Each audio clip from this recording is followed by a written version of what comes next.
ये 2 बार धन्यवाद क्यों? बोले एक बार धन्यवाद आपको और एक बार धन्यवाद आपके पिताजी को। भगवत चर्चा में हो, प्रसन्न हो। कौन सी? बोले आपने कहा तुम जो कहा राम को माना। यह बात मुझे अच्छी नहीं लगी। क्यों प्रभु? बोले राम जी कोई वही निर्गुण निराकार भी है और वही सगुण साकार भी है। और बड़ा सुंदर भाव व्यक्त करते हैं भगवान शिव कि एक भी स्थान ऐसा नहीं जहां भगवान निवास न करते हो। आपने कहा कि भगवान अपनी लीला पूरी करने के बाद अपने धाम को कैसे गए, तो देवी अपने धाम को जाए तो वो जो किसी धाम से आया हो। हम लोग बैठे हैं, कथा सुन रहे हैं और कथा जैसे विश्राम होगी, भोजन प्रसाद पाके कहाँ जाएंगे? अपने घर। क्यों? बोले हम लोगों का एक ही ठिकाना है। एक समय में हम और आप एक ही स्थान पर हो सकते हैं, दूसरी जगह नहीं हो सकते। अगर कथा सुन रहे हैं तो कथे में रहेंगे और घर में होंगे तो घर में ही रहेंगे। कैसे बदलेंगे? 2 जगह नहीं हो सकते। और भगवान यहाँ कथा हो रही तो यहाँ भी है भगवान, और कोई भक्त घर में बैठकर बुला रहा है तो वहां भी है भगवान। क्यों? बोले हम लोग ससीम हैं, हमारी सीमा है, पर परमात्मा, बोले परमात्मा तो असीम है, उसकी कोई, वह दोनों एक ही हैं। कैसे? बोले सगुन ही अगुन ही नहीं कछु भेदा। सगुन में और निर्गुण में कोई भेद नहीं है। कैसे है? तो एक ही अंतर बता रहे हैं, इतना ही फर्क है। कौन सा? जल हिम उपल बिलग नहीं।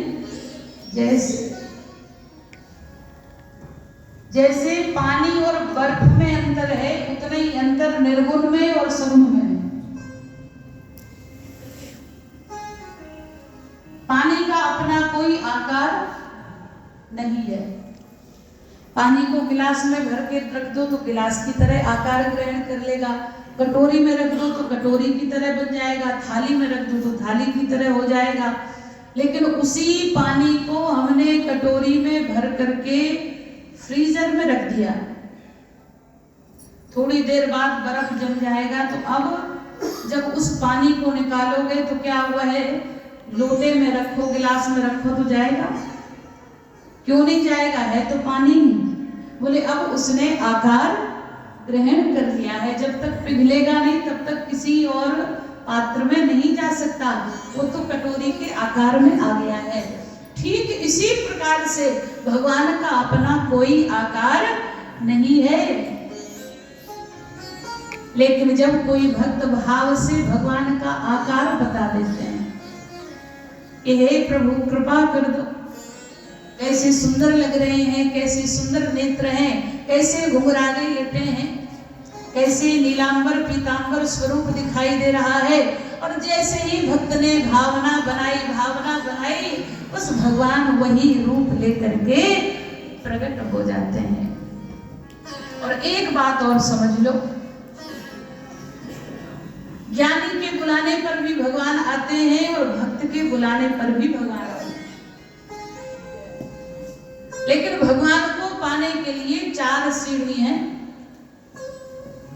और ये 4 सीढ़ी कौन सी हैं? नाम, रूप, लीला और धाम। या तो भगवान को नाम से प्राप्त किया जा सकता है, रूप से, लीला से, धाम से। भगवान के रूप में खोए रहो तो प्राप्त करोगे, भगवान के धाम की निष्ठा हो तो प्राप्त करोगे। भगवान की लीला में सुख होगा तो भगवान की प्राप्ति होगी। तो ज्ञानी जन भी खड़े थे और भक्त भी खड़े थे भगवान को पाने के लिए। तो भगवान ने क्या कहा? ज्ञानियों ने कहा कि प्रभु, हम आप तक पहुंचना चाहते हैं। और इसको सरल भाषा में ऐसे समझो जैसे कोई छत पर बैठा हो और आप नीचे से पुकार रहे हो कि हमें आपसे मिलना है। तो भगवान ने भी कहा हाँ हाँ मिलेंगे हम। कैसे आओ? बोले ये जो सीढ़ी देख रहे हो। कौन सी सीढ़ी? बोले नाम, रूप, लीला, धाम।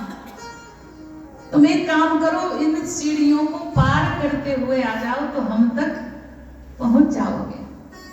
और मुझे लगता है जहां तक जो कबीर जी ने कहा है वो शायद इसी भाव को लेकर कहा कि भला हुआ मेरी माला छूटी, मेरे सिर से टली बला। आप कहोगे कि ये कौन सी कथा है? माला छूट जाए तो गुरुजी नाराज होते रहो। कबीर जी कह रहे कि अच्छा हुआ छूटी, मेरे सिर से टली बलाए। इसका मतलब ये नहीं कि वो कह रहे हो कि अब भजन न करना। वो यहाँ पर कह रहे हैं कि तुम अपने ठाकुर को, अपने इष्ट देव को, अपने भगवान को, अपने राम को इतना भज लो, इतना भज लो, इतना भज लो कि एक दिन वह आवे कि तुम मौन हो जाओ, तुम्हारा ठाकुर ही तुमको भजने लग जाए। वहां तक की स्थिति बता रहे हैं। तो नाम से भी पार हो जाओ। कई बड़े बड़े महापुरुष नाड़ी छुओ, महाराज जी ने अनुभव किया, उनकी नाड़ी से आवाज आती है, अजब जाप चलता है भीतर। तो उन्होंने इतना जप लिया है, इतना जप लिया है, इतना अभ्यास है कि रोम रोम से राम फूटता है। और दूसरी बात, भगवान के रूप में ऐसे खोए हैं कि पूरी दुनिया में जिसको देखते हैं सब में वह राम ही दिखता है। भगवान की लीला में ऐसे खोए हैं नामदेव जी जैसे, माधव दास जी जैसे। एकादशी की कथा कल सुनाएंगे, हमारे हरीश भैया कह रहे थे कि किसी को नहीं दिख रहे लेकिन भगवान उनको दिखाई दे रहे हैं। क्यों? वो लीला में खोए हैं, सरलता है। अब कोई भगवान की धाम निष्ठा में है। महाराज जी ने सुनाई है श्यामा घोड़ी की कथा कि अयोध्या को छोड़कर वो जाना ही नहीं चाहते, धाम में निष्ठा है। तो भगवान ने ज्ञानियों से भी कहा और भक्तों से भी कहा कि तुम ये 4 सीढ़ी पार करो तो हमको पा जाओगे। सो ज्ञानी तो चले गए नाम, रूप, लीला, धाम से परे ऊपर उठ करके उस ब्रह्म की अनुभूति करके स्वयं अहम ब्रह्मास्मि होकर के विराजित हुए। और भक्त बड़े सीधे सरल।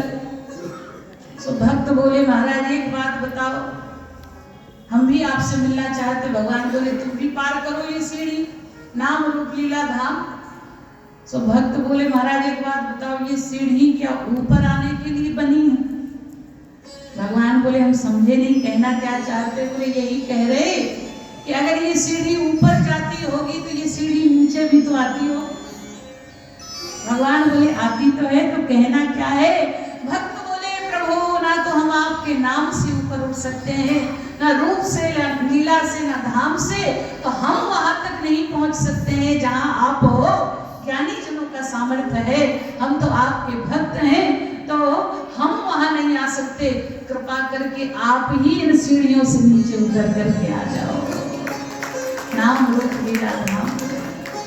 और जैसे ही कहा भगवान अति प्रसन्न हुए और सुनाने लगे भगवान शंकर कि देवी इन्हीं सब भक्तों के लिए वही निर्गुण निराकार सगुण हो गए।